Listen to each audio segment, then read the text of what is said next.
ndiwe Mabutu Simon ichakamira nyaya pamberi penyu nyaya ndeyekuti uyai tigadzirise zviri kunetsa mumba mangu ndembudza kushituka nemari yedara kudaro ndiambulenzi chatsara achitaurira kuna Simon Mabutu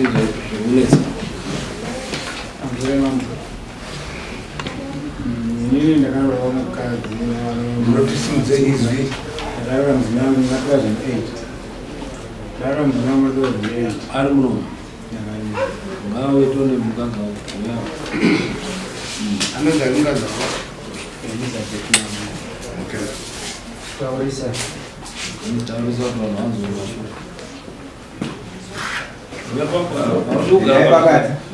padhuze nemurume wako ndakarorawa ndinofunga ndakuita 5 months ndikwanisa kukanganisa kubva arwara ndandisira kumba kwavo ndokwakanorapo achipekwa achitasidima kusvikira zvaita zvinenge zvakanaka obva bara muri yekutanga ovapamba zvadaro ubvazobara muri pechipiri panova ndo first born iripo pakabara muri yechipiri pamwe nofunga paine zvima 5-6 months ndo mnatanga kuona ndakarona kudaro kubva ipapo tagara kubva 2008 kusvika ndingodona iye ndingodona kusvika muna 2024 izvozvizvi pa 5 February ndovapa kutanga kuti ini ndakadona ndamufamba pesa kuti aifamba bvunza kuti nzamamira katirwa imamira ndafamba kubva 2008 kusvika muna gore rimwe hapana chatakataurwa zvakati chikunzipe mari wakati ifari wakati chichi bhadhara mari dzakati patatikabhadhara mari takabuda mari kubva tozivi mari zvendizvo zvinezvi manje pandakadonha nemunani 2020 ndakadonha sekuda kusvika muna December ndadonha kudaro soivutaenda patakaendapo abvunzwa kwanzi inekuzivitika kusvikira uyu akazoenda kutanga kudonha zvendaita ini akadonha kekutanga tobva taenda vana mutakura vakaisa mumba patagara pataita zvima 25 minutes akatiziva abereko chandakazivisa kuti angoti ari kurwara soso varwara akati vazopepo vati ndene kwapuranga dhaya ndizivi puranga dhaya ndifunga ngotsvukuhidhapo aita zvingezi tobva tavaendesa ikoko tasvika ikoko vasvika kubva anodzurwa nyanga yakabviswa abviswa nyanga iyoyo kwanzi iwewe murume iwe ndonenyaya zvinhu zvatobayani inandakuzvamba ega it's okay wabvisa nyanga yakabva aita zvakaita obvaizvadzikarimba pakadonha pati pakadonha ipapo kana ndasiya pakadonha kudara ngene hinbhegi yanga naranga rakadaiswa mukadzi wangu ndobva ndavhura hinbhegi iyoyo ndakaona mine hembe yangu neyake dzakasungwa dzine njira pakati yanga yakaenzva zvakaita kakunyika yanga yakutotanga kubuda njira yacho ndakamuka ndikatema rikadai mafuta handizivi kuti kachikari handikupa anga inako but ainzi angazvitora ikoko ndiangaitora namadzibaba iwowa vozi vakazotosangana namadzibaba iwowa nehanzva dzangu vachiti kwanzi mnabata wangu uya wakadini handiziti wakaita sei wakatsumwa wakaita sei ubvanzi mnavaenengazechi mnamata abva ipapapo akazodonha futi uyu adonha futi ndopanga kuti ndina ndichalari newe vozi ndikarara newe handiambiri kurowa handasode padhuze newe ndikakuita padhuze newe handiambiri udini ndiri kurowa akanga kurara newana aurara newana kuchikafu ndikane chikafu yanoenda nacho kuti kanzi vana musatambire musahemu zvabati Wana kutaizo dzamusabate bazvimusiya zvira. Anoyachona zviripo kana zvatonyedza munde munorasika. Kwiri. Togara papa. Nemusi wa 5 February manje ndopakati nini handichadi nezvakunda kutakudzwa kuti ndeni mbakweni. Ndakura chese chinoti inini chinoti makuru chese ndikutakura. Ndinobva ndakamuka ndishoka kubasa. Ndakubasa ndokabva fona. Chifona ndakutakura chi? Ndakutongeza zvangu ndiri ndeni. Ndakutongereza zvini? Kuende. Inini ndauya kubasa sei wari kurongedza ndiripo. Ndotongeza chine chi. Ndakaiwa ina kuenda. Ndikaiwa chisiya wana waende kuchikoro. Iyo kanafunga kuenda ka. Rongedza zvinhu ndiende but siya vana vadini? Waende kuchikoro. Kubata wana handisi vana. Nditokana ndakafora ndakafonera kuna mbuya kuti ndakabvunza kuti mwana wenyu ari kuti ada kuuya ikoko. Ndikuzviziva here. Ndokutanga wakati ndizozviziva. Ndikati ukonyaya kuti akaenda kubasa. Muri kuiziva here. Vanhu handisi kudini handisi kuiziva. Ndakona chiti alright. Ari kuti ada kuuya ikoko but akatakura vana ashiwa nawo kupi mbakweni ozobva kumbakweni akaenda kubasa. Ini vana vangu handisi kuona kupi mbakweni. Nhasi ndaikaona mukumo akafunga zvekuti basa aende kubasa. Vana ndovachivaona papi pano vachienda kuchikoro. Ava ndobva vapindura vati alright hazvinzwi. Ndikaitidini tinoda sechi vana. Ndakabvumira kuti vari ipapo. Ndinobva varongedza haya mota, varongedza zvinhu, vatakura zvinhu zvese. Kunoku inogara dombo rembizi. Vatakura kunoku zvese, vatakura zvese. Hapana ndafunga vakangosiyawo zvimwe zvezvakangotsakara zvazvo. Hembe dzangu dzangosiyawo dziri pasi dzakadai pakona. Hamuna pota madzokeza hamuna chii zvese vatakura. Ubva kuno wabva futi kumusha. Wasvika bva mutakura chi? Zvinhu futi zvakatakura. Zvakasara zvakasara ndi mota yanga yadini? Yanga yazara. Ubva kuva mukova. Vatora ndo yembudzi, vatora ndo yemombo, vasungira vachi, vakadini? Ubva waenda. Ndikuzonza mukoma nakufona kubva. Ndubva nemombe kuja ndisvika maigura kudini? Watakura zvinhu. Watakura zvinhu. Ikoko kumusha here kwanzi watakura zvinhu watodini? Ko vana vanga varipo here kwanzi vana vanavo? Oh, alright, it's fine. Ubva waenda kumba. Waenda kumba the following morning. Ndakati mwasangu kurini. Ndikatiteera vanoti zvako unoti vanhu munhu akadini? Akasvika here. Ubva aenda the following morning wachisvika usiku nerori. Awachifika makuseni wambakwezacho. Wasvika chi? Ndati zvandauyawo ndanditeera kuti munhu akadini? Akasvika here munhu akavhachira kuya kuti. Kwanzi munhu akadini akasvika here. Fine, nobody mbatsoka. Azowata gara kwa 5 February. Akazoti muna March musi wa 10 March akusuka manje. Saka ndatituma nyaya wangu iyi. Ngari munyaya. Chienda kana tezva. Muona mwezi newiki mwana wari kumakwao.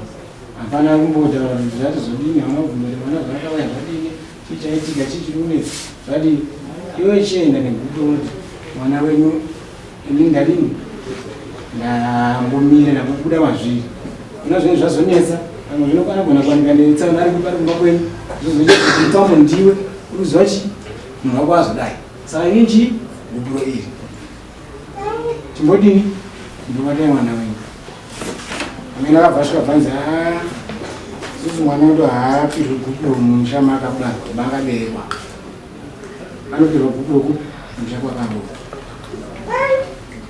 vakataura zvakataura nawo ukati alright kubva pana getindo 17 munouya toda chi mande zvakatoda mombe dzedu pfuma yedu kubva 17 iyoyo indo ndataura chi nyaya chi yeguburo inga 17 wakasvika varenda kumba kubva wauya wasvika vanganzanganzwana sekuona baba tutidini tipa nhukuma dzavo nechiti zvanga zviripo zvacho tobva taratidzana chii pfuma dzavo ndoidzi mombe dzedu taurisa chaachuchakonzo makaradzana mombe ngari akaratidza mombe 4 dzadziri 5 mombe then imwe yacho yanga yazoisangana netsaona gadini bvayafa kwasara 4 mombe dzadziri nembuzi 3 ndozvinhu zvatakati ndozvatakavapa kuti izvi ndozviripo izvi tiri zvimwe zvasara netichitsvaga chiri chiunzi.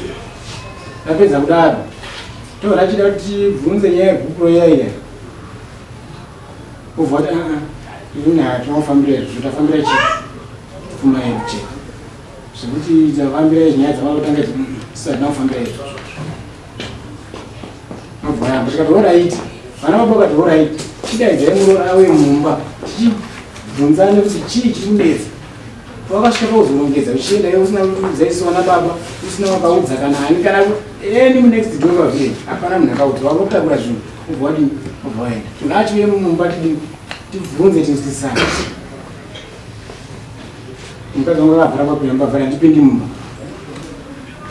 mumba handipindi mumesa ruziva zvaagezera kuti auye pano ageza gumbo rakavira pamba ruziva zvauya ini mumba handidini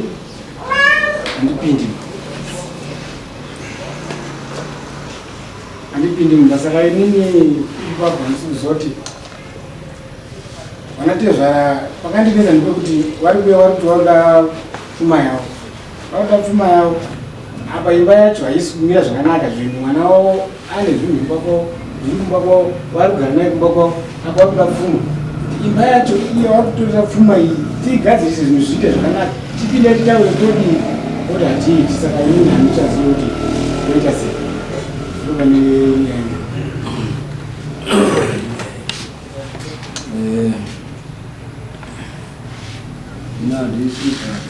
handisi kunyazonzwisisa watitaurira nyaya yako kubva kwekutanga kusvika pawasvika,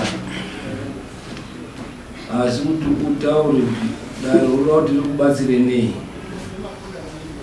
ndakubatsire nemana zvinhu zvigadzirike because ini kuti uri kuda mukadzi wako here? mukadzi ndakatosari ndakatoendesa ati kuti uri kuda mukadzi wako here?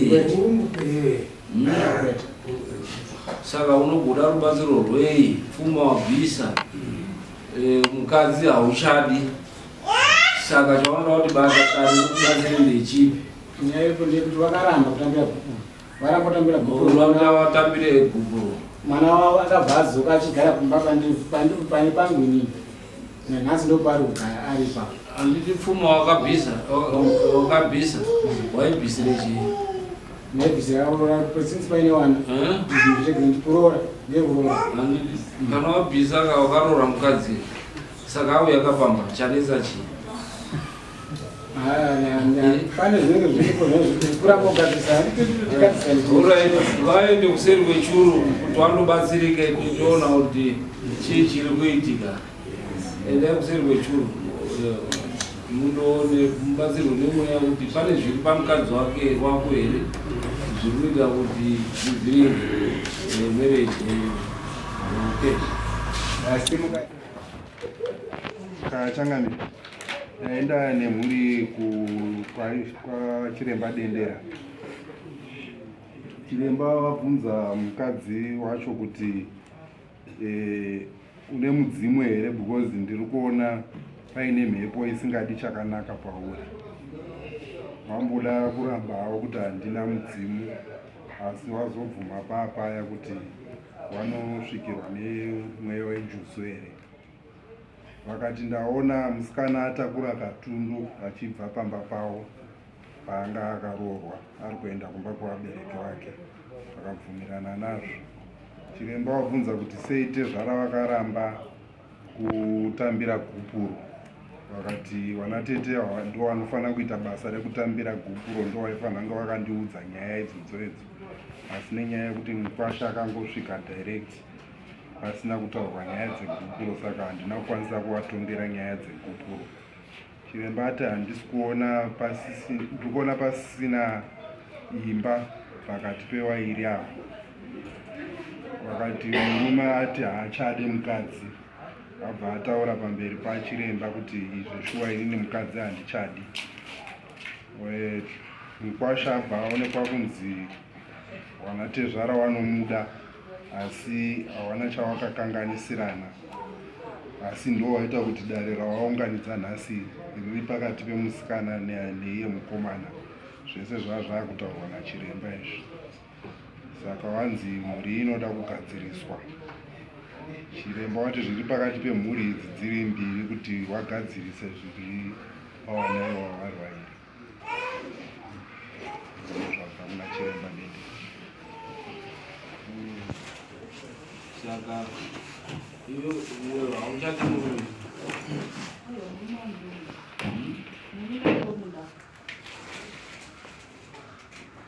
Koyo unogomunda uchimbopfira kuita ucheni.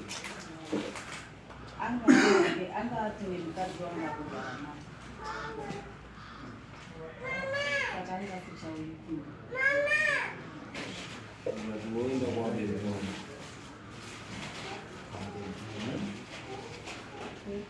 Ini ndakatondipa 100 kusvika kumashure kwaitozvaitondizvo kubva pano ndine mukadzi wangu wandakuda kuwana. Saka iwe uchikuda mukadzi here kana kuti varigarira mbiri? Mukadzi vakangamira naye mari vakaenda akati handichadi vandichakunda ndikamupa mwedzi aumba kwavo hapana zvinhu zvakambodini zvizvata zvotikwanza ega achiti kwandizvandoda kumuchadini vanguva mashoko ekutaura saka vakaenda kumba kwavo hakumanikidzwa nekuti tikakumanikidza dzokerana mangwani motemana zviri nani kuti woenda unogara newabereki wako zvaro kupa gupu wotambira gupu rero asi musha ungosara uri pamusha pako ipapo iye anoendawo kwavo nemukadzi wake andizvo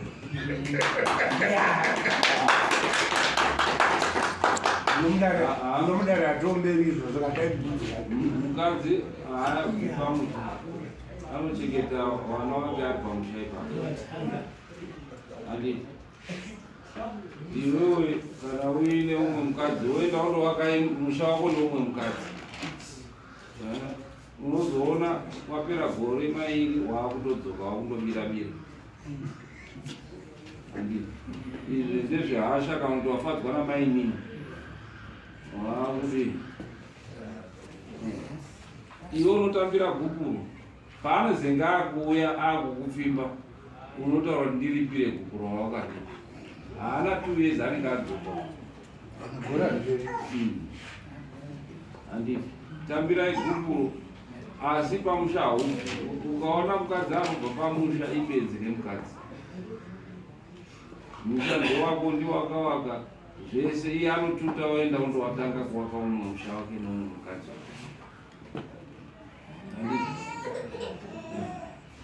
Saka ndapedza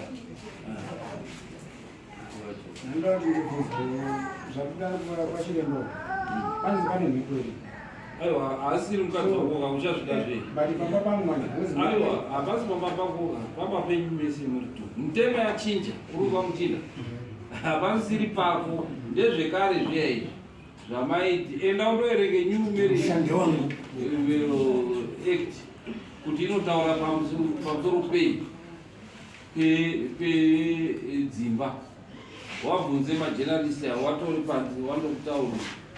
Kana uchida ndimirire ndapedza matari ndikutaurire mutemo uripo.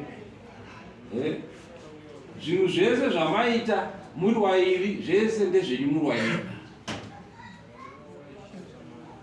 Uri panzwa, murume kana wada zvekubva pamba uchindoroora umwe mukadzi unobva unosimuka undoenda imba yako neumwe mukadzi haurambidzwi ikoko, asi uyu anoramba ari pamba ipapo